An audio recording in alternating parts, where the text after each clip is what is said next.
ધોરણ 10 ચેપ્ટર 18 ભાવ વધારો અને ગ્રાહક જાગૃતિ। ભારતની ઘણી આર્થિક અને સામાજિક સમસ્યાઓ પૈકીની એક સમસ્યા ભાવવૃદ્ધિની છે। અર્થતંત્રમાં તમામ ક્ષેત્રે ભાવોમાં સતત અને એકધારા ઊંચા દરે થતા વધારાને ફુગાવારૂપી ભાવ વધારો કહે છે, જે એક સમસ્યારૂપ છે। પરંતુ સ્થિરતા સાથે થતો ભાવ વધારો એ અર્થતંત્ર માટે પોષણરૂપ છે। સામાન્ય રીતે ભાવો વધતા યોજકો કે ઉત્પાદકોનો નફો વધે છે। નફારૂપી અણધાર્યા લાભથી તેને નવા ઉત્પાદકીય સાહસો શરૂ કરવાની તક પૂરી પાડે છે। ઉત્પાદન ખર્ચમાં થતો વધારો ભાવ વધારા કરતાં ઓછો હોવાથી નફાનો ગાળો વધે છે, તેથી તેને નવું મૂડીરોકાણ કરવાનું પ્રોત્સાહન મળે છે। પરિણામે ઉત્પાદકીય પ્રવૃત્તિઓ વધે છે, ઉત્પાદન વધે છે, રોજગારી વધે છે। ઉત્પાદકો કે યોજકો કે વેપારીઓ પોતાની આવક વધતા એ વધારામાંથી પોતાના કામદારોને વેતન વધારા રૂપે ચૂકવે છે। આમ સૌની આવક વધતા ખરીદ શક્તિમાં વધારો થતાં વધુ ચીજવસ્તુઓનો વપરાશ કરવા પાછળ નાણાં ખર્ચવાથી તેનું જીવનધોરણ પણ ઊંચું આવે છે। આર્થિક વિકાસની પ્રવૃત્તિઓ વેગ પકડે છે। આથી કહી શકાય કે સ્થિરતા સાથેનો ભાવ વધારો એ આર્થિક વિકાસની પૂર્વશરત છે। જ્યારે અર્થતંત્રમાં બધી જ ચીજવસ્તુઓ કે સેવાઓની ભાવસપાટીમાં એકધારી રીતે અને સતત ઊંચા દરે નોંધપાત્ર રીતે વધારો થતો હોય છે, ત્યારે તાત્કાલિક ચીજવસ્તુઓ અને સેવાનું કુલ ઉત્પાદન વધતું નથી, પરંતુ નાણાંનો પુરવઠો ઝડપથી વધે છે। આમ ખૂબ વધારે પડતું નાણું થોડીક જ વસ્તુઓને પકડવા માટે પાછળ દોડે છે। એવી ભાવવૃદ્ધિની પરિસ્થિતિને ફુગાવાજન્ય પરિસ્થિતિ કહેવાય છે। ભાવોમાં થતી મોટી ઉથલપાથલો ખર્ચ, આવક અને ઉત્પાદનના સાધનોની કિંમતની ગણતરીને તથા તેની ફાળવણીને નાણાંના પુરવઠાને અસ્તવ્યસ્ત કરીને અર્થતંત્રમાં ગંભીર અસમતુલા સર્જે છે। ત્યારે ભાવવૃદ્ધિ અર્થતંત્રના આર્થિક વિકાસમાં સમસ્યારૂપ બને છે। હંમેશા ભાવ વધારો ફુગાવાજન્ય હોતો નથી। ઘણી વખત અર્થતંત્રમાં ફુગાવાનો દર ઘટ્યો હોવા છતાં બજારમાં સામાન્ય પ્રજાની જરૂરી ચીજવસ્તુ કે સેવાના ભાવોમાં વધારો થતો જોવા મળે છે, જ્યારે અન્ય ક્ષેત્રોમાં ભાવો સ્થિર કે ઘટવાનું વલણ ધરાવતા જોવા મળે છે। ભાવવૃદ્ધિના કારણો। ભાવવૃદ્ધિ માટેના મુખ્યત્વે બે પરિબળોમાં અર્થતંત્રમાં ચીજવસ્તુઓ અને સેવાઓના કુલ ઉત્પાદન અને પુરવઠામાં તાત્કાલિક વધારો ન થઈ શકવાના પરિણામે અને તેની સામે દેશની કુલ માંગમાં તીવ્રપણે વધારો થવાના કારણે ભાવમાં સતત વધારો થતો જોવા મળે છે। તે માટે નીચેના કારણો જવાબદાર છે। પહેલું, નાણાંના પુરવઠામાં વધારો। અર્થતંત્રમાં નાણાંના પુરવઠામાં ત્રણ રીતે વધારો થાય છે: ખાદ્ય પુરવણી દ્વારા એટલે કે નવા નાણાંના સર્જન દ્વારા, નાણાંના ચલણ વેગમાં વધારો એટલે કે બજારમાં નાણાંની લેવડ દેવડ વધે, શાખ વિસ્તરણની નીતિ દ્વારા ધિરાણ પરના વ્યાજના દર ઘટાડીને। અર્થતંત્રમાં નાણાંનો પુરવઠો વધે, લોકો પાસે આવક વધે, ખરીદ શક્તિ વધે, ચીજવસ્તુઓ અને સેવાની અસરકારક માંગ વધે પરંતુ તેની સામે કુલ પુરવઠામાં વધારો થતો નથી. તેથી ભાવવૃદ્ધિ થાય છે.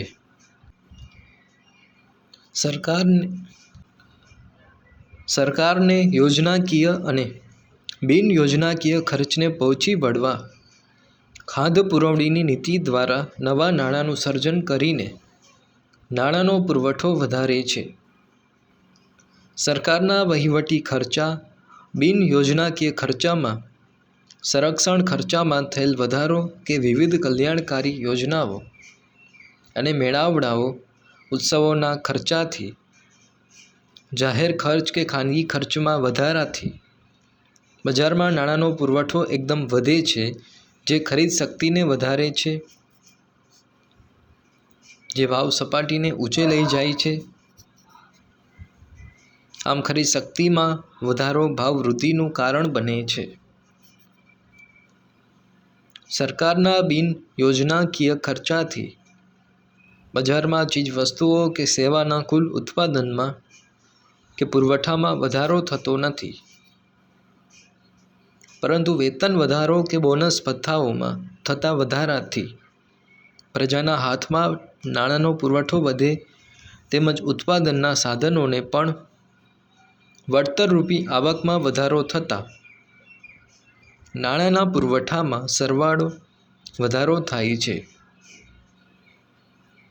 પરિણામે ખરીદ શક્તિ વધતા, કુલ માંગ વધતા અને સામે કુલ પુરવઠામાં વધારો ન થતાં સરવાળે ભાવ વધારો જન્મે છે. આમ ભાવ વધારો એ નાણાંના પુરવઠામાં થયેલ વધારાનું પરિણામ પણ છે અને કારણ પણ છે. બેંક દ્વારા ધિરાણ પરના વ્યાજના દર ઘટાડીને તથા બેંકો પાસેની રોકડ અનામતમાં વધારો કરીને બેંકો હળવી શરતોએ ઓછા વ્યાજના દરે સસ્તી લોન કે ધિરાણ સ્વરૂપે પ્રજાના હાથમાં નાણાંના પુરવઠામાં વધારો કરે છે, જે ચીજવસ્તુઓની માંગ પર દબાણ લાવીને ભાવમાં વધારો કરે છે. બીજું, વસ્તી વધારો. ભારતમાં સરેરાશ 1.90% દરે વસ્તી વધે છે. ભારતની કુલ વસ્તી 2011માં 121 કરોડ નોંધાઈ હતી. 2001થી દેશની કુલ વસ્તીમાં થયેલો ઝડપી વધારો ચીજવસ્તુઓ કે સેવાની માંગમાં વધારો કરીને માંગ પુરવઠાની સ્થિતિનું અસંતુલન વધારે છે. વસ્તુની અછત સર્જાતા ભાવ વધારો જન્મે છે. ત્રીજું, નિકાસમાં વધારો. વિદેશી બજારમાં દેશની પેદાશોની માંગમાં વધારો થવાના લીધે સરકાર દ્વારા નિકાસ વધારવાના પ્રોત્સાહક પગલાંને કારણે નિકાસની ચીજવસ્તુઓની સ્થાનિક કે આંતરિક બજારમાં ઉપલબ્ધતા ઘટે છે, અછત સર્જાય છે, માંગ સામે પુરવઠો ટૂંકો પડતા ભાવમાં વધારો થાય છે. ચોથું, કાચા માલની ઊંચી કિંમતે પ્રાપ્તિ. કાચા માલની અછત વર્તાય અને તેની કિંમત વધે તેથી વસ્તુનું ઉત્પાદન ખર્ચ વધે છે. અંતે તે વસ્તુની કિંમત વધે છે. બીજી બાજુ ઉત્પાદિત વસ્તુના ગ્રાહકો એ કામદારો કે પ્રજા છે. તેઓ ખરીદ શક્તિ ઘટતા વેતન વધારાની માંગણી કરે અને તે સંતોષવામાં આવતા ફરીથી વસ્તુના ઉત્પાદન ખર્ચમાં વધારો થાય, જે ફરી ભાવવૃદ્ધિમાં પરિણમે છે. આમ ભાવવૃદ્ધિનું વિષચક્ર ચાલ્યા જ કરે છે. પાંચમું, બિન નોંધાયેલ નાણાંનું ચલણ એટલે કે કાળું નાણું. સરકારને ચૂકવવા પાત્ર થતા કરવેરામાંથી બચવા કેટલાક આર્થિક વ્યવહારોને હિસાબી ચોપડે નોંધવામાં આવતા નથી. કેટલાક લોકો પોતાની ઊંચી આવક કે વધારાની આવક છુપાવે છે. આમ હિસાબી ચોપડે નહીં નોંધાયેલ અને જેના પર કરવેરો ચૂકવ્યો નથી તેવી બિનહિસાબી આવકને કાળું નાણું કહે છે. આ કાળું નાણું ધરાવનારા લોકો આવકવેરા કે સર્વિસ ટેક્સ હેઠળ પકડાઈ જવાના ડરથી નાણાંનો સંગ્રહ કરવાને બદલે ઝડપથી વહેલામાં વહેલી તકે વાપરી કાઢવાનું વલણ ધરાવે છે અને બિનજરૂરી વસ્તુઓ ખરીદે છે. આમ તમામ પ્રકારે કાળું નાણું ભાવ વધારાનું પોષક રહ્યું છે. છઠ્ઠું, સરકાર દ્વારા ભાવ વધારો. સરકાર વખતો વખત વહીવટી આદેશ બહાર પાડીને પેટ્રોલિયમ પેદાશો, રાસાયણિક ખાતર વગેરે કૃષિ પાકોના ટેકાના ભાવો વધારે અને ખાદ્ય પુરવણી દ્વારા નાણાંનો પુરવઠો વધે છે, જેના કારણે ભાવ વધારો થાય છે. આમ સરકાર જ ભાવ વધારાને જન્મ આપે છે. સાતમું, કુદરતી પરિબળો.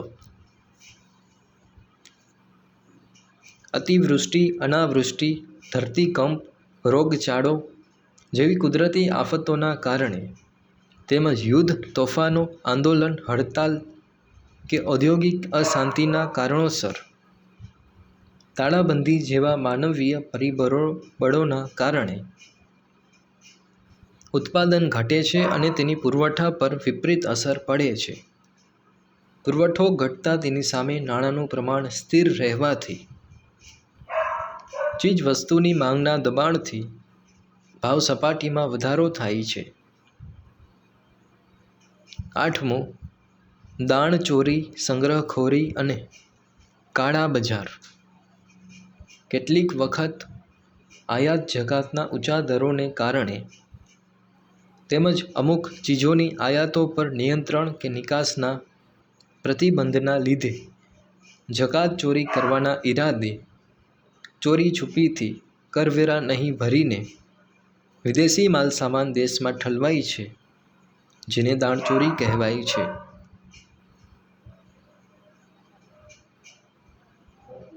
ભવિષ્યમાં ભાવો વધવાના છે એવી અટકણો કે અફવા કે આગાહીના કારણે ભવિષ્યમાં ભાવ વધારાનો લાભ ઉઠાવી શકે તથા તેની સામે રક્ષણ મેળવી શકે તેથી સમાજના બધા જ વર્ગો, વેપારીઓ, ઉત્પાદકો, ગ્રાહકો વસ્તુનો જથ્થો વત્તા ઓછા પ્રમાણમાં સંગ્રહખોરી કરે છે.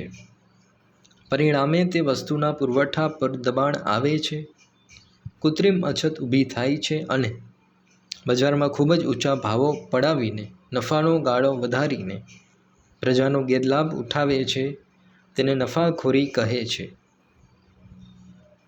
આમ સંગ્રહખોરી, કાળા બજાર અને નફાખોરી જેવી અનિષ્ટ પ્રવૃત્તિઓ કરીને બજારમાં ચીજ વસ્તુઓની અછત સર્જાય છે, જે અંતે ભાવ વધારા માટે એક જવાબદાર પરિબળ છે. ભાવ નિયંત્રણ શા માટે? સતત ભાવ વધારાની અર્થતંત્ર પર તથા સમાજના લોકોના જનજીવન પર વ્યાપક, દૂરોગામી અને વિપરીત અસરો પડે છે. જે અસરોથી બચવા ભાવ નિયંત્રણની આવશ્યકતા ઊભી થઈ છે. ભાવ વધારાથી થતી અસરો નીચે મુજબ ટૂંકમાં સમજીશું. પહેલી, ભાવ વધારાથી નફામાં વધારો, આવકમાં વધારો, ખરીદ શક્તિમાં વધારો, ચીજ વસ્તુ સેવાઓની માંગમાં વધારો, વસ્તુના ભાવમાં વધારો એ 20 ચક્ર સતત ચાલ્યા જ કરે છે. ગરીબો અને મધ્ય વર્ગને જીવવું દુષ્કર બની જાય છે. બીજી, ભાવ વધારાથી બચત અને મૂડી સર્જનના દરમાં ઘટાડો થાય છે.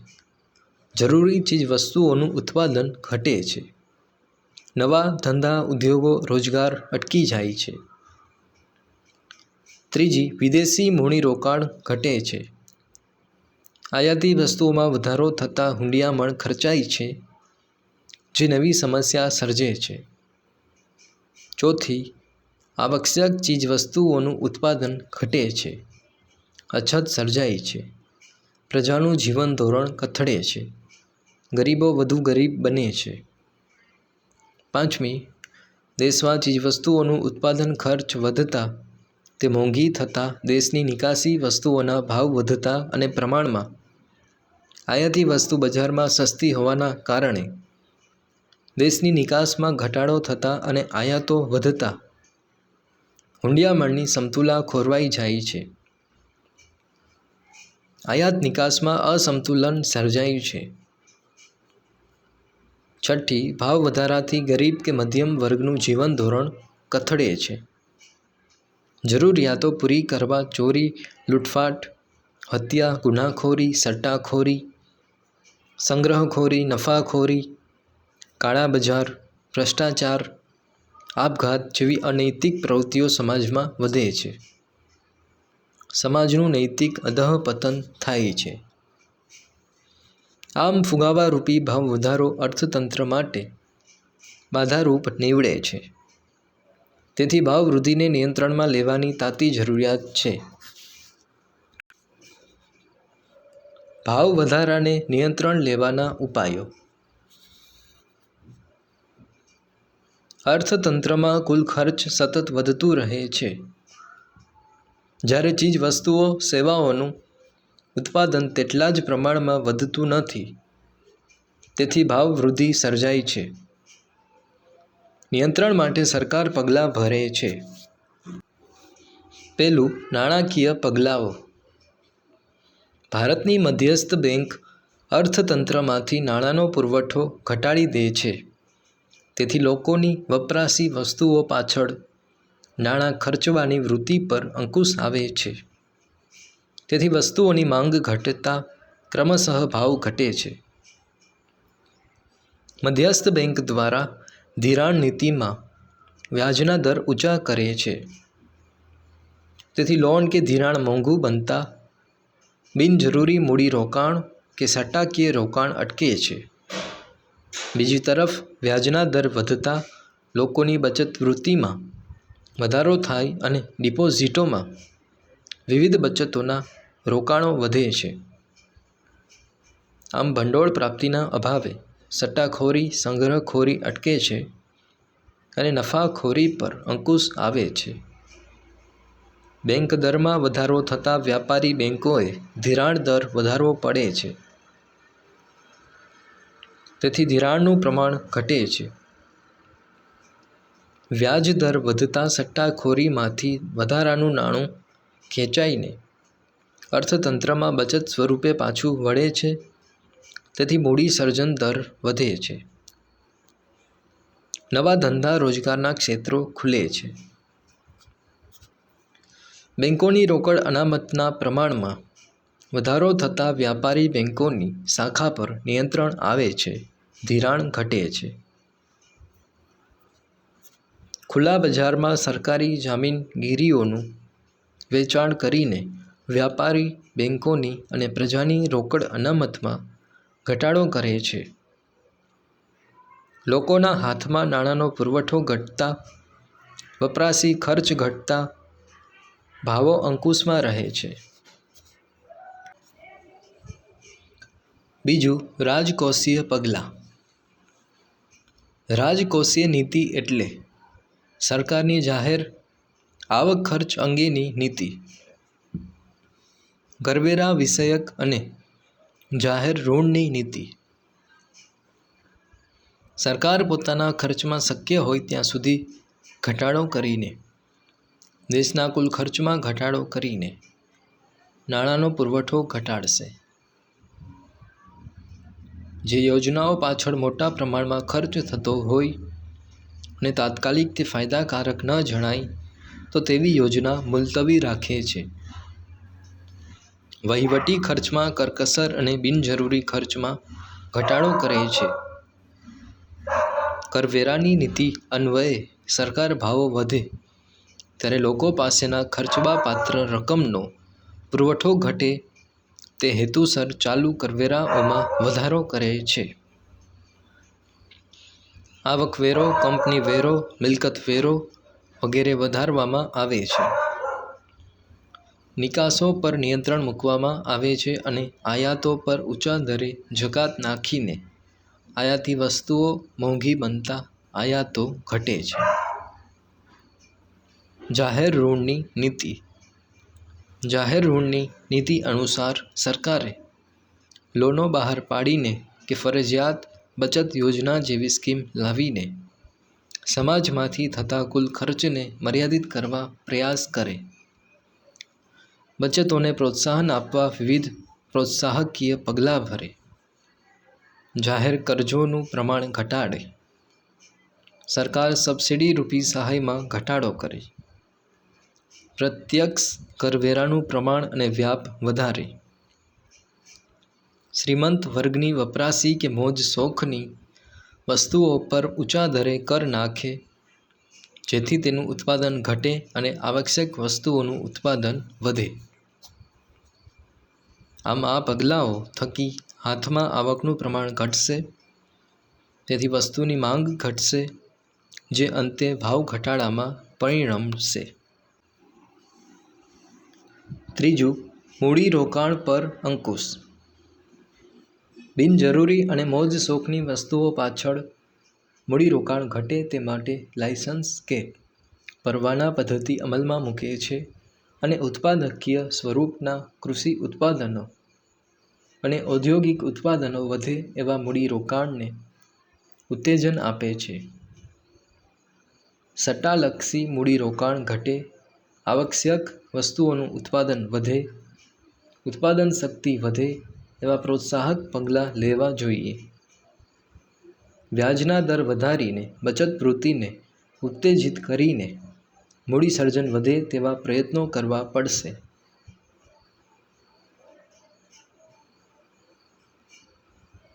ચોથું, ભાવ નિયમન અને માપબંધી. જાહેર વિતરણ પ્રણાલી દ્વારા ભાવ વધારાને અંકુશમાં રાખવાની વ્યૂહરચનાનું એક પગલું તે જાહેર વિતરણ પ્રણાલી (PDS) છે, જે ભારતમાં 1977થી અમલમાં આવી હતી. જેનો હેતુ સમાજના નિમ્ન આવક જૂથને અંત્યોદય અને ગરીબી રેખા નીચે જીવતા ગરીબો (BPL) અને ગરીબી રેખા હેઠળના અને ઉપરના ઓછી આવક ધરાવનારાઓને તે વર્ગને આવશ્યક ચીજવસ્તુઓ વાજબી ભાવે વાજબી ભાવની દુકાનો FPSS દ્વારા ઉપલબ્ધ કરાવવાનો છે. આજે દેશમાં અંદાજે 4.92 લાખ વાજબી ભાવની દુકાનો છે. આ દુકાનોમાં વેચાતી વસ્તુઓના ભાવ ખુલ્લા બજારની દુકાનોના ભાવની સરખામણીમાં ઓછા હોય છે. આ વાસ્તવિક ભાવ અને વાજબી ભાવની દુકાનોમાં વસ્તુઓના ભાવોનો તફાવત સરકાર સૂચવે છે. આ રકમને સબસિડી કહે છે. કૃત્રિમ અછત, સંગ્રાહકખોરી અને કાળા બજારમાં મનફાવે તેમ ભાવ વધારાની પરિસ્થિતિમાં ગરીબોના જીવન સ્તરને ટકાવી રાખવામાં આ જાહેર વિતરણ પ્રણાલી (PDS) આશીર્વાદરૂપ બની છે, જે ભાવ વૃદ્ધિને અંકુશમાં રાખે છે. આ વ્યવસ્થાની સફળતાનો આધાર અનાજ વિતરણ અને વહેંચણીની વ્યવસ્થા માટે કુશળ અને કાર્યક્ષમ વહીવટી તંત્ર, પારદર્શી વહીવટ અને પ્રમાણિક એવા દુકાનદારો પર રહેલો છે. પાંચમું, ભાવ નિર્ધારણ તંત્ર.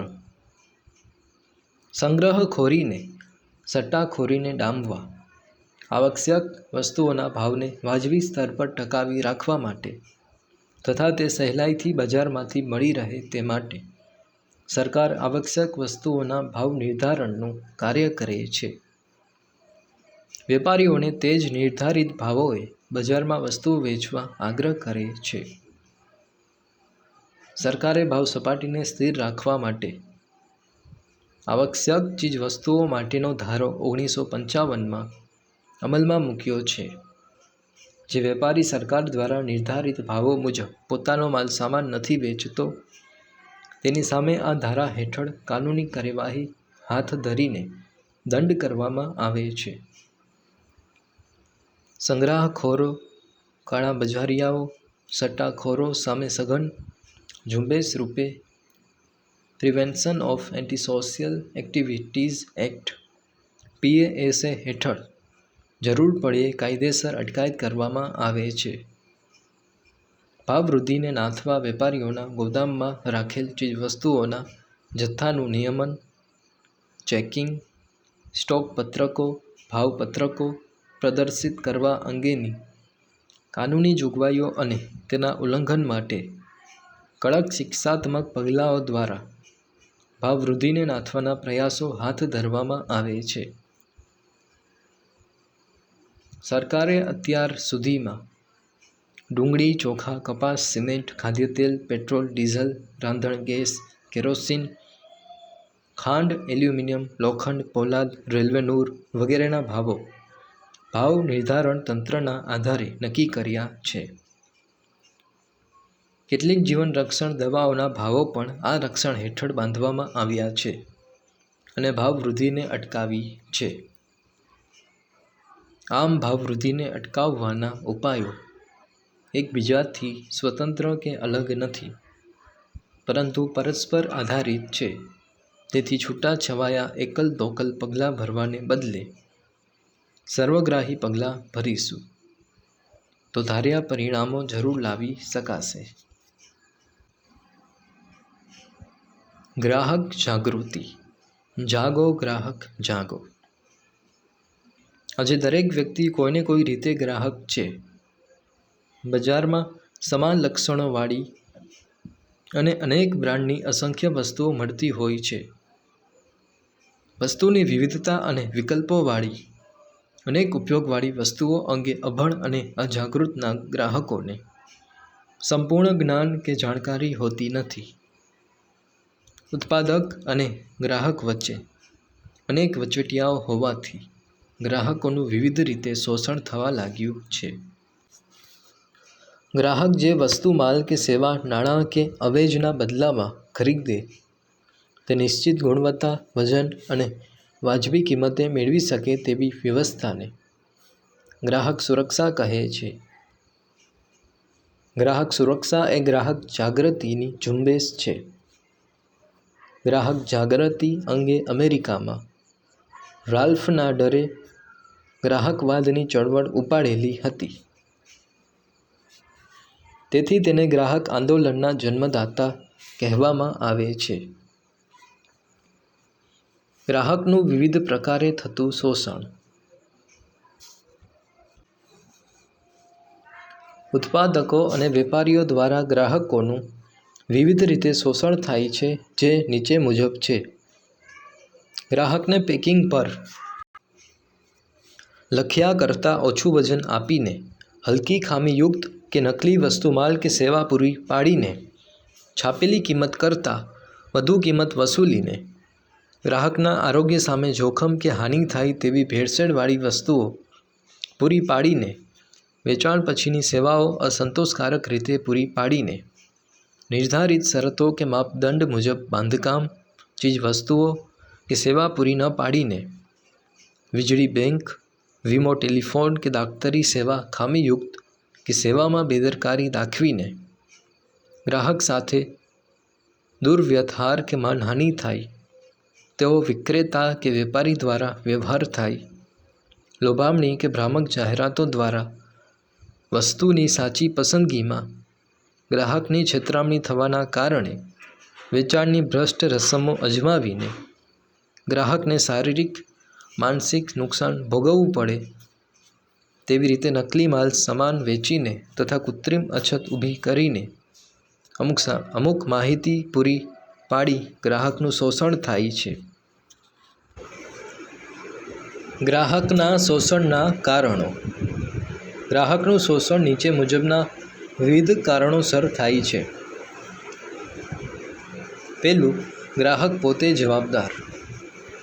અજ્ઞાનતા, જાગૃતિનો અભાવ, નિરક્ષરતા, સંગઠિત થઈને વિરોધ પ્રદર્શિત કરવાની વૃત્તિનો અભાવ, થયેલ નુકસાન કે શોષણ સામે કાનૂની રાહે લડત આપવાની તૈયારી અને વૃત્તિનો અભાવ અને તે સંબંધી યોગ્ય જાણકારીના અભાવે વેપારીઓ, ઉત્પાદકો, યોજકો દ્વારા ગ્રાહકોનું વિવિધ પ્રકારે શોષણ કરીને તેમનો ગેરલાભ ઉઠાવવામાં આવી રહ્યો છે. બીજું, મર્યાદિત માહિતી. મૂડીવાદી અર્થતંત્રમાં ઉપભોક્તાવાદી વિચારસરણી ધરાવતા નિર્માતા અને વિક્રેતા કોઈપણ ચીજ વસ્તુ કે સેવા ગમે તેટલા જથ્થામાં ઉત્પાદન અને વેચાણ કરવા માટે સ્વતંત્ર છે. તેના ઉત્પાદનના માપદંડો, ભાવો અને ગુણવત્તા નિયમન અંગે કોઈ ખાસ નિયમો નથી અને જ્યાં છે ત્યાં કડકપણે નિયમોનું પાલન થતું નથી.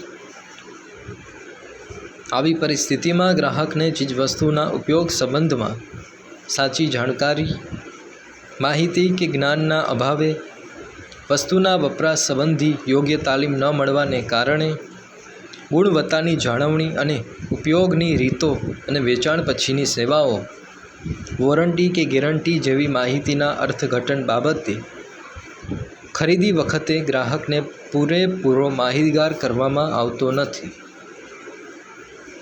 આમ મર્યાદિત માહિતી મળવાને કારણે ગ્રાહક સાચી ખરીદીમાં સમજદારીના અભાવે ભૂલ કરી બેસે છે. ત્રીજું, મર્યાદિત પુરવઠો. જ્યારે વસ્તુ કે સેવાની માંગની સામે પૂરતી માત્રામાં તેનો પુરવઠો નથી હોતો ત્યારે કૃત્રિમ અછત સર્જાય છે.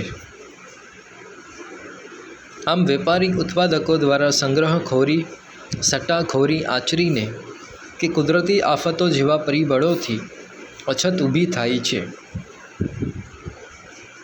ગ્રાહક પાસેથી આવી પરિસ્થિતિમાં વધુ ભાવો મેળવીને ગેરલાભ ઉઠાવાય છે. આમ બજારમાં વસ્તુનો અપૂરતો પુરવઠો પણ ગ્રાહકના શોષણમાં નિમિત્ત બને છે. ચોથું, મર્યાદિત હરીફાઈ. જ્યારે કોઈ એક જ ઉત્પાદક કે ઉત્પાદક સમૂહ કોઈ વસ્તુ કે સેવાના ઉત્પાદનમાં અને વેચણીમાં પોતાનો એકાધિકાર ભોગવે છે ત્યારે ઉત્પાદકો આવી મર્યાદિત કે ઇજારાશાહીવાળી બજારમાં અન્ય વિકલ્પોના અભાવે ગ્રાહકનું વિવિધ પ્રકારે શોષણ થાય છે. ખામીયુક્ત સેવા અને હલકો માલસામાન પધરાવે છે.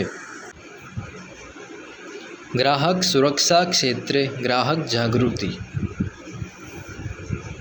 ગ્રાહકોના વિવિધ પ્રકારે થતા શોષણને અટકાવવા અને ગ્રાહકોના હકો અને હિતોનું રક્ષણ કરવા અને ગ્રાહકને શારીરિક, માનસિક અને આર્થિક ક્ષેત્રે સુરક્ષા પ્રદાન કરવાની જરૂરિયાત ઊભી થઈ. સૌપ્રથમ ભારતમાં ગ્રાહકના રક્ષણ અંગે કૌટિલ્યના અર્થશાસ્ત્રમાં ઉદ્યોગો અને વેપાર દ્વારા ગ્રાહકો સાથે કરાતા દુરાચાર અને શોષણનો ઉલ્લેખ છે, જેમાં તોલમાપ અને ભેળસેળ કે બનાવટ જેવી ગુનાહિત વેપારી રીત રસમ બદલ દંડ કે શિક્ષા કરવાની જોગવાઈઓનો ઉલ્લેખ કર્યો છે. અમેરિકન પ્રમુખ જ્હોન ફ્રેન્કલિન કેનેડીએ અમેરિકાની સંસદમાં તારીખ 15 માર્ચ 1962ના રોજ ગ્રાહકોના 4 અધિકારો આપ્યા અને ગ્રાહકોના અભિપ્રાયને સાંભળવામાં આવતા નથી તે અંગે વ્યથા પ્રકટ કરી હતી. કન્ઝ્યુમર્સ ઇન્ટરનેશનલ આંતરરાષ્ટ્રીય સંગઠને તારીખ 15 માર્ચ 1983ના રોજ ગ્રાહકોના 4 અધિકારો દર્શાવતું જાહેરનામું બહાર પાડ્યું. તેથી વિશ્વમાં પ્રત્યેક વર્ષની 15મી માર્ચને વિશ્વ ગ્રાહક અધિકાર દિન તરીકે ઉજવવામાં આવી રહ્યો છે. ત્યારબાદ સંયુક્ત રાષ્ટ્ર સંઘ યુનોએ તેમની તારીખ 16મી એપ્રિલ 1985ની સભામાં United Nations guidelines for consumers protection ના ખરડામાં ગ્રાહકોના મૂળભૂત 8 અધિકારોને ઘોષિત કર્યા અને તે મુજબ વિશ્વના દેશોને પોતાના દેશના ગ્રાહકો માટે અધિકારો, હકો અને હિતોના સંરક્ષણ માટે અસરકારક કાનૂની માળખું ગોઠવવા ભલામણ કરી હતી. તે મુજબ ભારતીય સંસદે રાષ્ટ્રીય ગ્રાહક સુરક્ષા અધિનિયમ 1986 ઘડી કાઢ્યો હતો, જેને રાષ્ટ્રપતિએ તારીખ 24મી ડિસેમ્બર 1986ના રોજ સહી કરીને મંજૂરી આપી હતી, જેથી ભારતમાં પ્રત્યેક વર્ષે તારીખ 24મી ડિસેમ્બરને રાષ્ટ્રીય ગ્રાહક અધિકાર દિન તરીકે ઉજવવામાં આવી રહ્યો છે. ગુજરાત સરકારે તારીખ 18મી ફેબ્રુઆરી 1988ના રોજ ગુજરાત ગ્રાહક સુરક્ષા નિયમો 1988 અમલમાં મૂક્યા. તે મુજબ ગ્રાહક સુરક્ષાની કાયદેસરની કાર્યવાહી રાજ્યમાં હાથ ધરવામાં આવી છે. ભારતમાં ગ્રાહક સુરક્ષા ધારામાં 1993 અને 2002માં કેટલાક મહત્ત્વના સુધારાઓ અમલમાં આવ્યા છે અને વર્ષો જૂના કાયદામાં ફેરફાર કરવાની સમય અનુસાર જરૂરિયાત ઊભી થયાની લાગણી પ્રજામાં જન્મી છે. ગ્રાહક સુરક્ષા અધિનિયમ 1986માંની ઘણી જોગવાઈઓ પૈકી મુખ્ય અને મહત્ત્વપૂર્ણ જોગવાઈ વિશે હવે પછી આપણે માહિતી મેળવીશું. ગ્રાહકોના અધિકારો અંગેનો કાયદો. ભારતમાં સામાજિક આર્થિક કાયદાઓના ઇતિહાસમાં ગ્રાહક સુરક્ષા અધિનિયમ 1986 એક સીમાચિહ્ન રૂપ અને લોકોપયોગી કાયદો છે. ગ્રાહકોના અધિકારો તેમજ ગ્રાહકોના હિતોના રક્ષણ અર્થે ઘડવામાં આવેલો સૌથી વધારે પ્રગતિશીલ અને સર્વગ્રાહી કાયદો છે, જે નીચે મુજબની કેટલીક મહત્ત્વપૂર્ણ જોગવાઈઓ કરે છે એ વિશે આપણે સમજ કેળવીશું. ગ્રાહક સેવા સંબંધી. આ કાયદા હેઠળ વ્યાપારી માલ કે સેવાના સંદર્ભમાં ગ્રાહકની વ્યાખ્યા નીચે મુજબ આપવામાં આવી છે.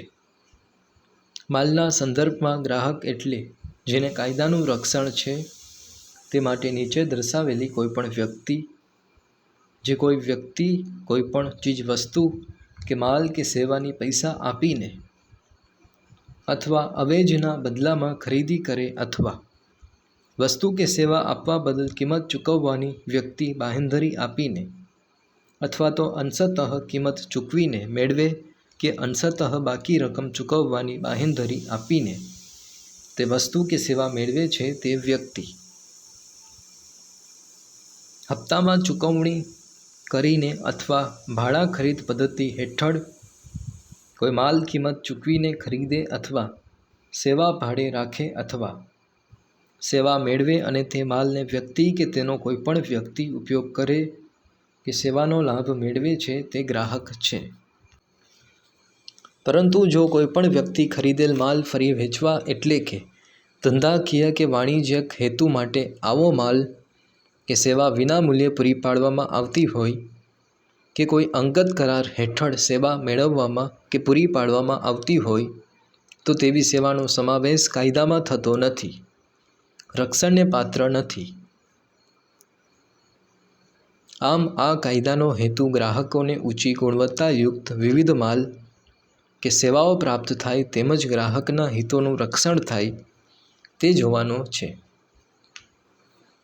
આ કાયદાની જોગવાઈ મુજબ માલ કે સેવાની ગુણવત્તા, પ્રકાર તેમજ કરાર અન્વયે કે પ્રવર્તમાન કાયદા મુજબ સેવા આપવાની રીત વિરુદ્ધ સેવામાં ખામી જણાય કે ઉણપ લાગે કે માલ હલકી કક્ષાનું ખામીયુક્ત જણાય તો ગ્રાહક કાયદા હેઠળ ફરિયાદ કરી શકે છે. ગ્રાહકોના અધિકારો હકો. બજારમાં મળતી વૈવિધ્યપૂર્ણ અનેક વસ્તુઓની જાણકારીના અભાવે ગ્રાહક વસ્તુની સાચી પસંદગીમાં ભૂલ કરે છે અને પોતે ખર્ચેલા નાણાંનું પૂરું વળતર મેળવી શકતો નથી. તેના નાણાં વેડફાઈ જાય છે અને પોતે છેતરાઈ ગયાનો અફસોસ વ્યક્ત કરે છે.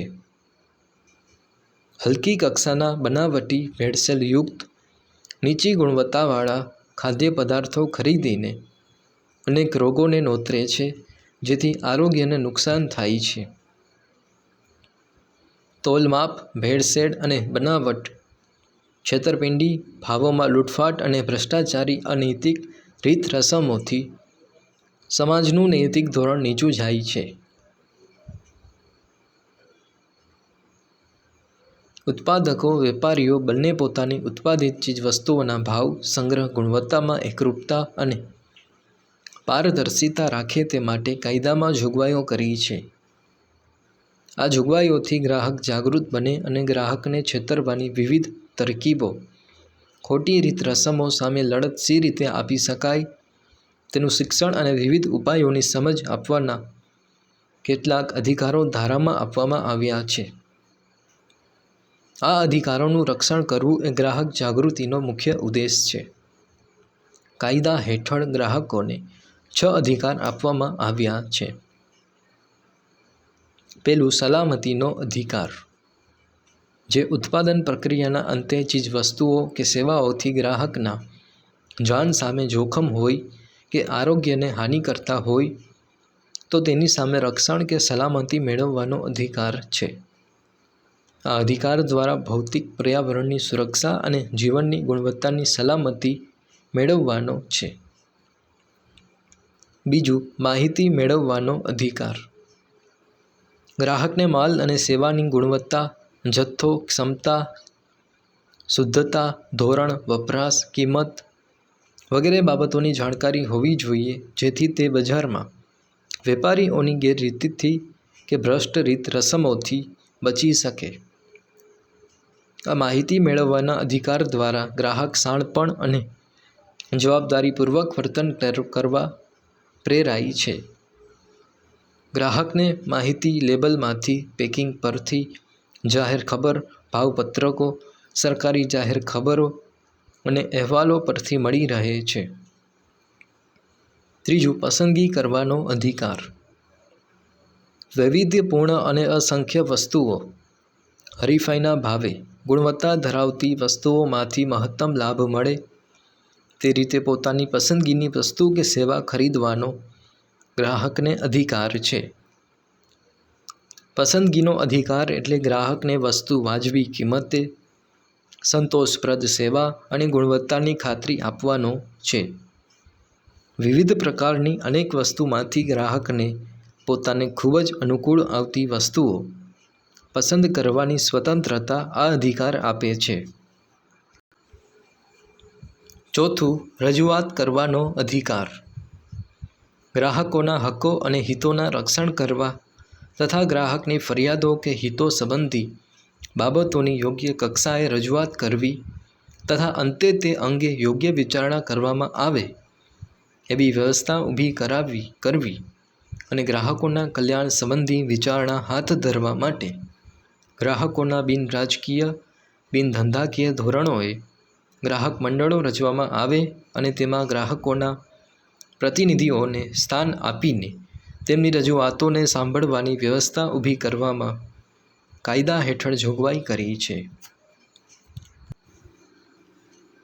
પાંચમું, ફરિયાદ નિવારણનો અધિકાર. આ અધિકાર હેઠળ ગ્રાહકને અપ્રામાણિક વેપારી રીત રસમથી કે બેદરકારીથી થયેલ નુકસાન કે અનૈતિક શોષણ થયું હોય તો તેની સામે ફરિયાદ કરી તેનું નિવારણ લાવીને ગ્રાહકને થયેલ નુકસાન બદલ વળતર માંગવાનો અધિકાર બક્ષે છે. આ વળતરમાં માલ બદલી આપવો, પાછો લઈ લેવો, પૈસા પાછા આપવા, ચાર્જ વસૂલ કર્યા વિના સમારકામ કરી આપવું વગેરે. આવી એક કે એકથી વધુ રાહતો વળતર રૂપે માંગી શકે છે. ગ્રાહક વળતર માંગે કે ન માંગે પણ રાહત કે વળતર મેળવવા કાયદા હેઠળ હકદાર છે. છઠ્ઠું, ગ્રાહક શિક્ષણ મેળવવાનો અધિકાર. આ અધિકાર ગ્રાહકને જીવનભર માહિતીસભર ગ્રાહક બનવા માટેની તમામ જાણકારી કે જ્ઞાન, ચતુરાઈ, ધૈર્ય અને કૌશલ્ય પ્રાપ્ત કરવા પ્રોત્સાહિત કરે છે. ગ્રાહકનું અજ્ઞાન, ગ્રામ વિસ્તારના ગ્રાહકોમાં તેમના અધિકારો વિશેની જાગૃતિનો અભાવ વગેરે ગ્રાહક શોષણના જવાબદાર પરિબળો છે.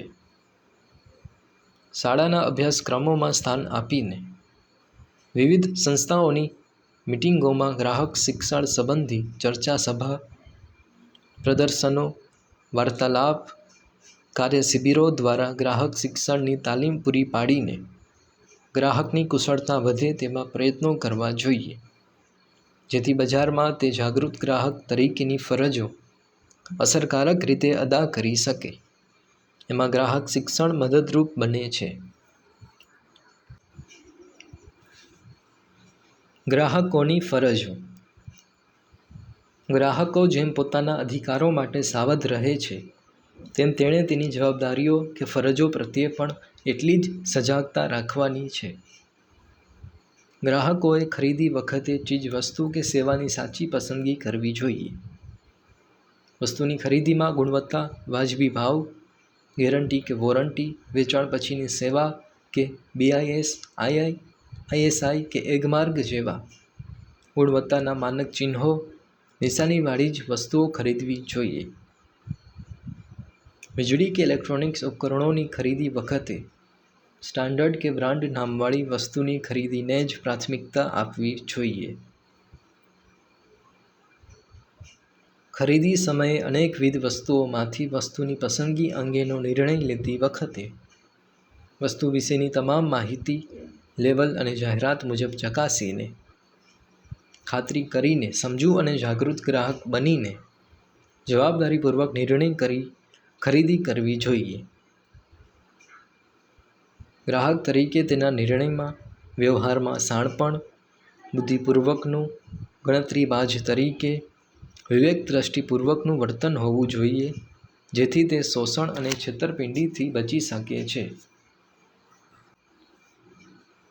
ગ્રાહકની ફરજ છે કે તેણે તેના વર્તન વ્યવહાર દ્વારા વિક્રેતાઓ કે ઉત્પાદકો સાથે એક સજ્જન અને પ્રામાણિક વ્યક્તિ તરીકેની ખાતરી કરાવવાની છે. એવી અપેક્ષા પણ કાયદામાં રાખવામાં આવી છે. ગ્રાહકે ખરીદેલ માલનું કે સેવાનું પાકું બિલ કે નાણાં ચૂકવ્યાની પાકી રસીદ લેવાનો આગ્રહ રાખવો તથા વોરંટી કાર્ડ પણ વિક્રેતા પાસેથી ભરાવીને દુકાનના સિક્કા સાથે વેપારીની સહી લેવાનો આગ્રહ રાખવો જોઈએ. ગ્રાહકોએ બિનરાજકીય અને બિનધંધાકીય ધોરણોએ સ્વૈચ્છિક રીતે ભેગા થઈને સ્વૈચ્છિક ગ્રાહક મંડળો કે સંગઠનો રચવા જોઈએ અને તે મંડળો દ્વારા ગ્રાહકોની ફરિયાદોના નિકાલ માટે કાયદેસરની લડત આપવાની તૈયારી રાખવી જોઈએ. સરકારની ગ્રાહક સંબંધી વિવિધ સમિતિમાં પ્રતિનિધિત્વ માંગવું જોઈએ અને જે થકી શોષણ સામે લડી લેવું એ પણ ગ્રાહક ફરજ છે. ગ્રાહકોએ તેમની સાચી ફરિયાદ સામે સંબંધિત વિભાગના અધિકારીને મૌખિક અથવા લિખિત સ્વરૂપમાં અચૂક રજૂઆત કે ફરિયાદ કરવી જોઈએ. વ્યાપક હિતોને સ્પર્શતી ફરિયાદોના નિવારણ અર્થે ગ્રાહક મંડળોનો અને વિવિધ સેવાભાવી સંસ્થાઓનો સહકાર પણ પ્રાપ્ત કરવો જોઈએ. ગ્રાહકે વસ્તુની ખરીદીમાં માલની ગુણવત્તા સંદર્ભે કે માલની સલામતીના ધોરણોમાં કોઈ જ પ્રકારની બાંધછોડ કે સમજૂતી ન કરવી જોઈએ. ખરીદીમાં પેકિંગ, કિંમત, ઉત્પાદન કર્યા તારીખ, બેચ નંબર, ચોખ્ખું વજન, અંતિમ તિથિ, ઉત્પાદકનું નામ, સરનામું વગેરે જોઈને ચકાસીને ખરીદવાનો આગ્રહ હંમેશા રાખવો જોઈએ. ખરીદતી વખતે માલ ભળતો હોય, બનાવટી કે નકલી હોય, વજનમાં ઘટ પડતી હોય તો તરત જ ગ્રાહકે વેપારીનું ધ્યાન દોરવું જોઈએ અને વેપારી પાસેથી ફરિયાદના નિકાલમાં વિલંબ થાય તો સત્તામંડળો કે ગ્રાહક કોર્ટ સમક્ષ દાદ માંગતી અરજી કરવી જોઈએ. આમ ગ્રાહકે જવાબદાર નાગરિક તરીકે ફરજ અદા કરવી જોઈએ. ગ્રાહકે પોતાની જરૂરિયાત મુજબ પૂરતી માત્રામાં જ કે સંખ્યામાં વસ્તુઓ ખરીદવી જોઈએ. આકર્ષક જાહેરાતોથી અંજાઈને કે દેખાદેખીથી કે સેલમાંથી બિનજરૂરી અને ખોટી ખરીદીથી બચવું જોઈએ અને નાણાંને વેડફવા જોઈએ નહીં. ખરીદી વખતે વજનના માપિયા, વજન કાંટો, તોલમાપના સાધનો કે ઇલેક્ટ્રોનિક્સ યંત્રો બરાબર છે કે કેમ તેની ખાતરી ગ્રાહકે કરવી જોઈએ. તોલમાપના સાધનોની નિયમિત ચકાસણી અને ખરાઈ વખતોવખત તપાસ અધિકારી દ્વારા થઈ કે નહીં તેની ખાતરી કરવી જોઈએ. જો સાધનો દર વર્ષે પ્રમાણિત કરાવેલા ન હોય તો તોલમાપ અધિકારી, કાનૂની માપ વિજ્ઞાન અને નિયામક ગ્રાહક બાબતોની સ્થાનિક કચેરીમાં સંપર્ક સાધીને ધ્યાન દોરવું જોઈએ. અને જરૂર પડીએ ફરિયાદ કરવી એ જાગૃત અને જવાબદાર ગ્રાહકની ફરજ બને છે.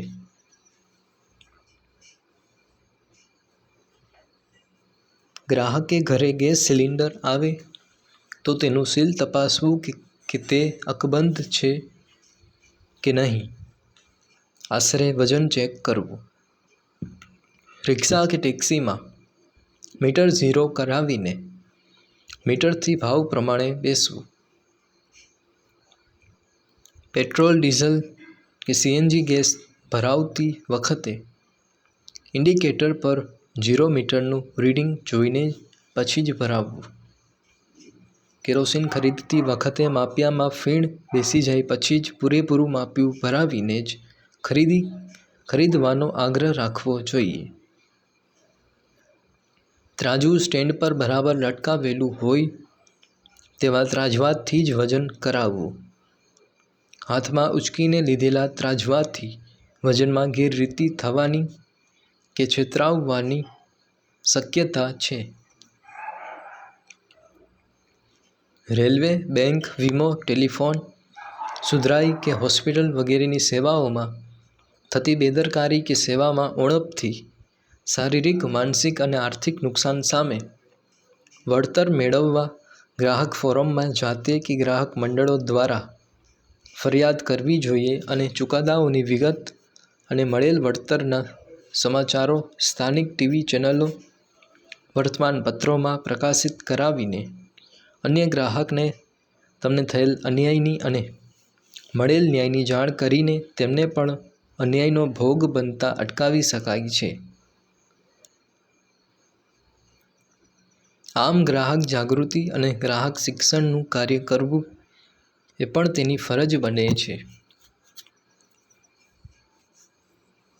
ગ્રાહક શિક્ષણ દ્વારા ગ્રાહક જાગૃતિના તમામ કાર્યક્રમોમાં, ઝુંબેશમાં, ગ્રાહક મંડળો દ્વારા યોજાતી કાર્યશિબિર, પરિસંવાદ કે સેમિનારમાં ઉત્સાહભેર જોડાઈને સમાજમાં ગ્રાહક સુરક્ષાના ક્ષેત્રે જાગૃતિ લાવવાના અભિયાનને વેગ આપવામાં યથાશક્તિ મદદ કરવી જોઈએ. ગ્રાહક સુરક્ષાના ઉપાયો. ગ્રાહક સુરક્ષા ક્ષેત્રે 4 પ્રકારે ઉપાયો હાથ ધરવામાં આવ્યા છે, જે નીચે મુજબ છે. પહેલું, ત્રિસ્તરીય અર્ધન્યાયી અદાલતો. રાષ્ટ્રીય ગ્રાહક સુરક્ષા ધારો 1986 અન્વયે કેન્દ્રીય ગ્રાહક સુરક્ષા કાઉન્સિલ રાષ્ટ્રીય ઉપભોક્તા આયોગની રચના કરી છે. તે જ રીતે રાજ્ય કક્ષાએ રાજ્ય ઉપભોક્તા આયોગની રચના કરી છે. આ કમિશનો હેઠળ ગ્રાહક સુરક્ષા કાયદા હેઠળના નિયમો ઘડ્યા. રાષ્ટ્રીય ગ્રાહક તકરાર પંચે ત્રિસ્તરીય અદાલતોનું માળખું ઊભું કર્યું છે અને ગ્રાહક ફોરમ કે કમિશનોની કાર્યવાહી માટેના ધારાધોરણો ઘડ્યા. જિલ્લા ફોરમ, જિલ્લા મંચ. પ્રત્યેક જિલ્લામાં મોટે ભાગે એક અદાલત છે જે સૌથી મહત્વપૂર્ણ અદાલત છે, જે ગ્રાહકોની ફરિયાદોનો અભ્યાસ કરીને ન્યાયિક નિકાલ કરે છે અને ગ્રાહકને થયેલ નુકસાન બદલ વળતર અપાવે છે. દેશમાં અંદાજે 571 ગ્રાહક જિલ્લા ફોરમો કાર્યરત છે. આ કોર્ટમાં અત્યારે 20 લાખ સુધીના વળતરના દાવા માટે તેની નિર્ધારિત ફી ભર્યેથી અરજી સ્વીકારવામાં આવે છે. જિલ્લા ફોરમના નિર્ણયથી નારાજ થયેલ પક્ષકાર નિર્ણયની જાણ થયાના 30 દિવસમાં રાજ્ય કમિશનમાં અપીલ દાખલ કરી શકે છે. જો કે તે પૂર્વે તેણે વળતરની દાવાની રકમની 50% કે 25,000 જે ઓછું હોય તે નિયત શરતોએ ડિપોઝિટ જમા કરાવવાની હોય છે. રાજ્ય કમિશન, રાજ્ય ફોરમ. દેશમાં અંદાજે હાલમાં 35 રાજ્ય ફોરમો કાર્યરત છે. 20 લાખથી 1 કરોડ રૂપિયા સુધીના વળતર દાવાની રકમ માટેની ફરિયાદ નિર્ધારિત ફી ભર્યેથી દાખલ થઈ શકે છે.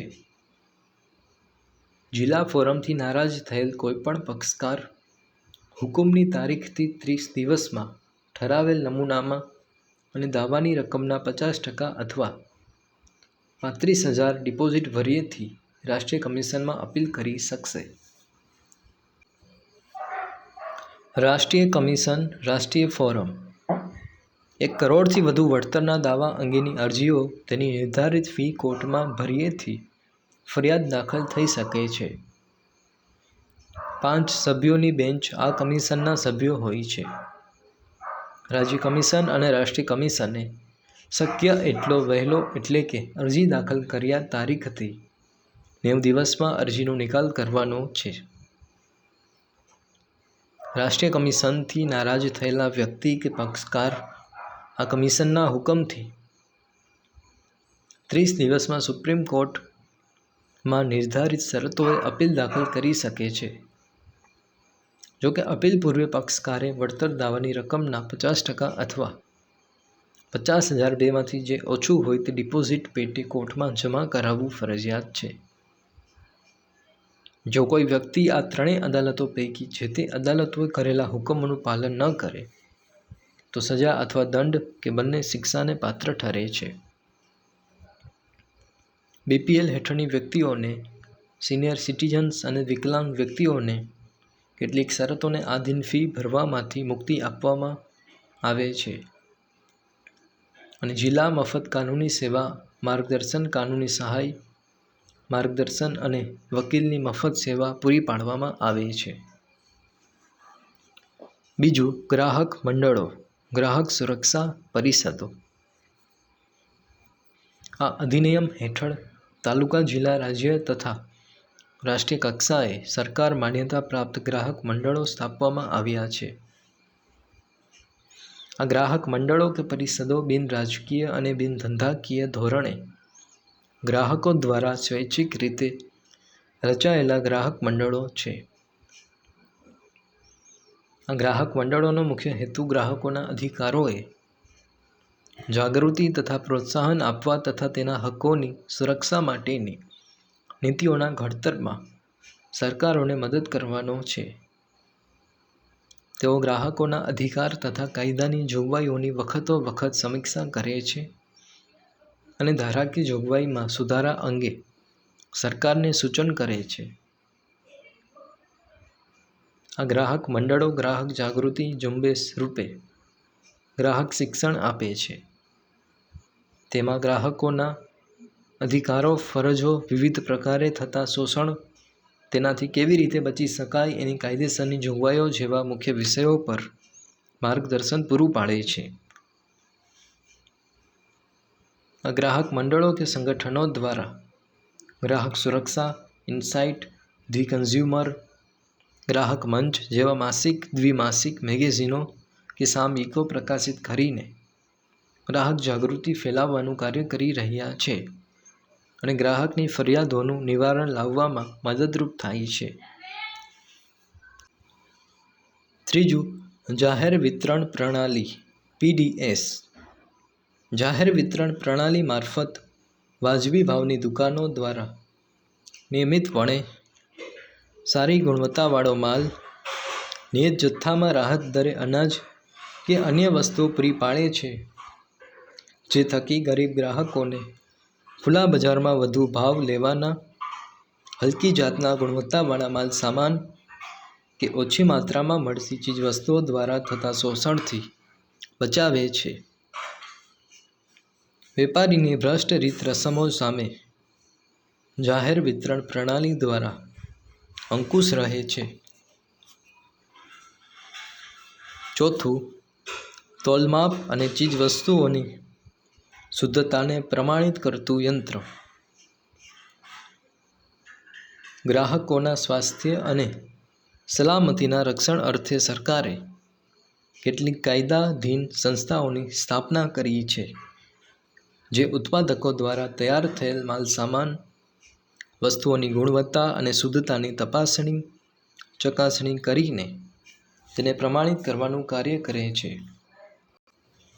ભારત સરકારે ગુણવત્તાનું નિયમન કરવા માટે ઈસવીસન 1947માં ઇન્ડિયન સ્ટાન્ડર્ડ ઇન્સ્ટિટ્યૂટ ISI નામની સંસ્થા સ્થાપી હતી, જે પાછળથી ઈસવીસન 1986માં બ્યુરો ઓફ ઇન્ડિયન સ્ટાન્ડર્ડ્સ નામે ઓળખાય છે, જે યોગ્ય ગુણવત્તા ધરાવતા વિવિધ ઉત્પાદકોને ISI માર્કો ઉત્પાદકીય ઉપકરણો પર વાપરવાની છૂટ આપે છે. ખેતી પર આધારિત ચીજવસ્તુઓ, વન પેદાશો, બાગાયતી અને પશુ પેદાશોની ગુણવત્તાના માનક એગમાર્ક લગાડવાનો કાયદો ખેતીવાડી ઉત્પન્ન બજાર કાયદો 1937 હતો.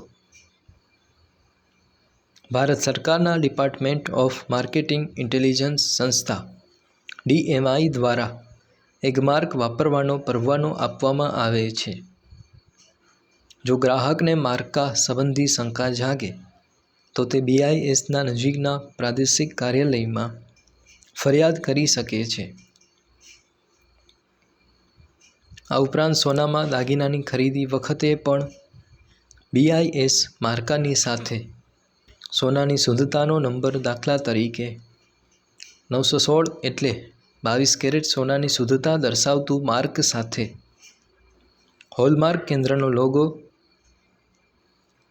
જે રીતે વર્ષમાં હોલમાર્કિંગ થયું હોય તે વર્ષ ચિહ્ન, દાખલા તરીકે J એટલે 2008 ઉપરાંત જ્વેલરી બનાવનાર અને વિક્રેતાનો લોગો શુદ્ધતા અને ગુણવત્તાની ગેરંટી આપે છે.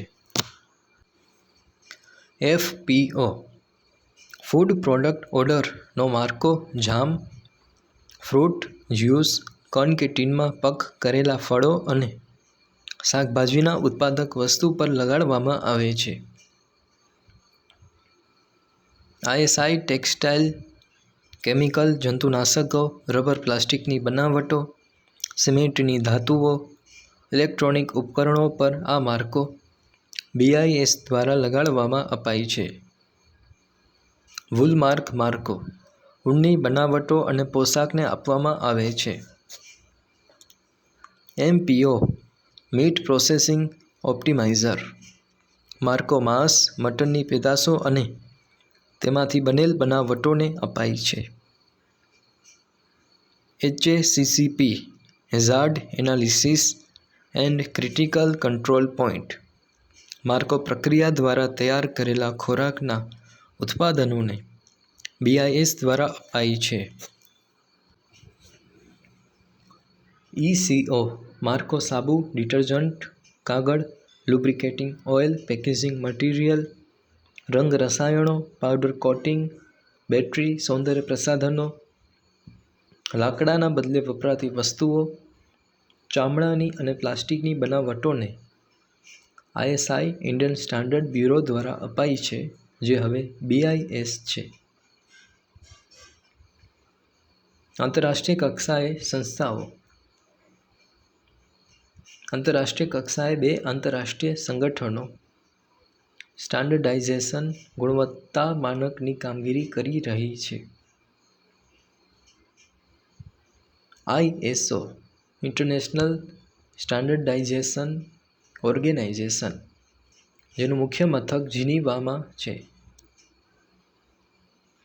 જેની સ્થાપના 1947માં થઈ હતી, જેનું કાર્ય આંતરરાષ્ટ્રીય સમજૂતી ISO 9000 આંતરરાષ્ટ્રીય ગુણવત્તાનું પ્રમાણપત્ર ઉત્પાદન એકમોને તથા સંસ્થાઓને આપવામાં આવે છે, જ્યારે ISO 14000 શ્રેણી પર્યાવરણ વ્યવસ્થાપન પદ્ધતિ માટે ઇન્ટરનેશનલ ઓર્ગેનાઇઝેશન દ્વારા અપાય છે, જે ઉચ્ચ ગુણવત્તા ધરાવતી ઓફિસો કે સંસ્થા હોવાનું પ્રમાણપત્ર છે. કોડેક્સ એલિમેન્ટ્રિયસ કમિશન ખોરાકને લગતું આંતરરાષ્ટ્રીય કમિશન છે. તેમાં આંતરરાષ્ટ્રીય ખાદ્ય પદાર્થોને પ્રમાણિત કરવાનું કાર્ય કરે છે. આ કમિશનની સ્થાપના 1963માં ખાદ્ય તથા ખેતી સંગઠન FAO અને વિશ્વ આરોગ્ય સંસ્થા WHO દ્વારા કરવામાં આવી છે. તેનું મુખ્ય મથક ઇટાલીની રાજધાની રોમમાં છે. દૂધની બનાવટો, માંસ, માછલી, ખાદ્ય પદાર્થોના ઉત્પાદનોને પ્રમાણિત કરવાનું અને આંતરરાષ્ટ્રીય સ્તરે વેપાર નીતિ નિયમો ઘડવાનું કાર્ય આ સંસ્થા કરે છે. ભારતમાં ISO સાથે સંપર્કની કામગીરી ભારતીય સંસ્થા BIS કરે છે, જ્યારે CAC સાથે સંપર્કમાં રહીને કાર્ય ભારતની director general of health services કરે છે. ફરિયાદ કોણ દાખલ કરી શકે અને ક્યાં? ગ્રાહક પોતે, કેન્દ્ર રાજ્ય સરકાર અથવા કેન્દ્ર શાસિત પ્રદેશોની સરકાર, ગ્રાહક મંડળ કે જે કંપની કાયદા કે અન્ય પ્રવર્તમાન કાયદા હેઠળ નોંધાયેલ હોય તે, અથવા એક કે તેથી વધુ ગ્રાહકો વતી પ્રતિનિધિત્વ સ્વરૂપે કોઈ ગ્રાહક કે જેમાં બધા ગ્રાહકોનું સમાન હિત હોય તે, અથવા કોઈ માલ, ચીજવસ્તુ કે સેવા ખરીદનારની સંમતિથી ઉપયોગ કરનાર કુટુંબનો કોઈ સભ્ય માલ કે સેવામાં તૂટ કે ખામી બદલ થયેલ નુકસાન સામે ફરિયાદ કરી શકે છે. જો ઉત્પાદક કે વિક્રેતા ગ્રાહકની સાચી, યોગ્ય અને સ્પષ્ટ ફરિયાદનું કોઈ નિરાકરણ માટે પહેલ ન બતાવે કે તૈયારી ન બતાવે, ત્યારે ભોગ બનનાર ગ્રાહક કે તેના કુટુંબના સભ્ય દ્વારા સ્થાનિક જિલ્લા ફોરમ, રાજ્ય કમિશન, રાષ્ટ્રીય કમિશનમાં કેસ કરીને સ્થાનિક પુરવઠા કચેરી, તોલમાપ વિજ્ઞાન અને ગ્રાહક કચેરી, ગ્રાહક મંડળો, કલેક્ટર કચેરીમાં ફરિયાદ કરી શકે છે. જ્યારે માલ કે સેવામાં ત્રુટિ કે ખામી જણાય ત્યારે, અથવા કરાર હેઠળ કે કાયદા હેઠળ જેનું પાલન કરવું જરૂરી હોય તે કાર્ય કરવાની રીતમાં રહેલી અપૂર્ણતા કે ખામીને સેવામાં ઉણપ ગણાય, આમ વસ્તુની ગુણવત્તા, પ્રકાર અને શુદ્ધતા, વજન સંબંધી ઘટ કે ઉણપ બદલ ગ્રાહક ફરિયાદ કરી શકે છે. ફરિયાદ કેવી રીતે કરવી? ફરિયાદની નકલ સરળ, સ્પષ્ટ, સાદી સરળ ભાષામાં ટાઈપ કરીને કે હસ્તાક્ષરમાં કે ઈમેલથી થઈ શકે.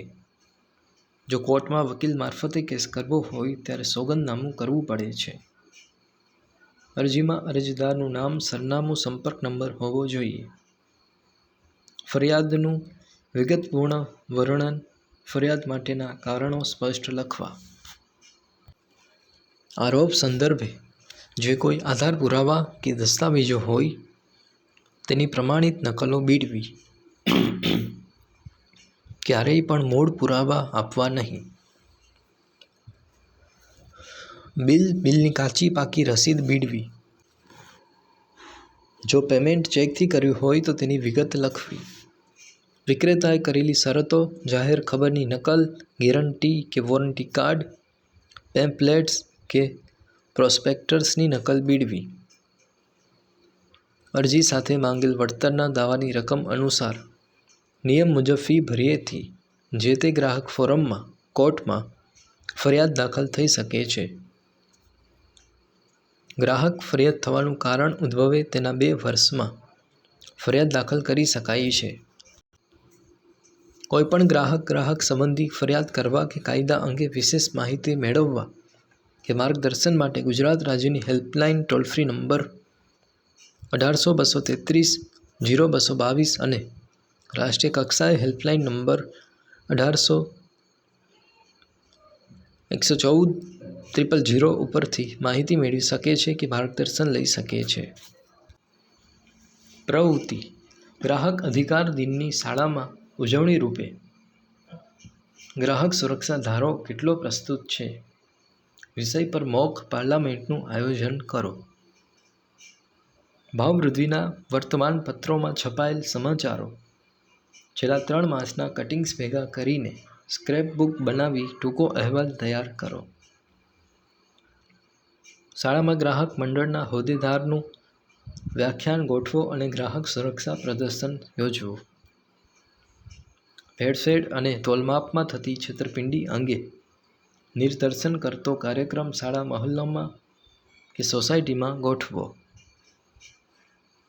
વિવિધ ચીજવસ્તુઓ અને ઉપકરણો પર લાગેલ મારખાની છાપવાળા પેકિંગ એકત્ર કરાવો અને અહેવાલ તૈયાર કરાવો. શાળા કક્ષાએ ગ્રાહક ક્લબની રચના કરી ગ્રાહક જાગૃતિના કાર્યક્રમો યોજવા.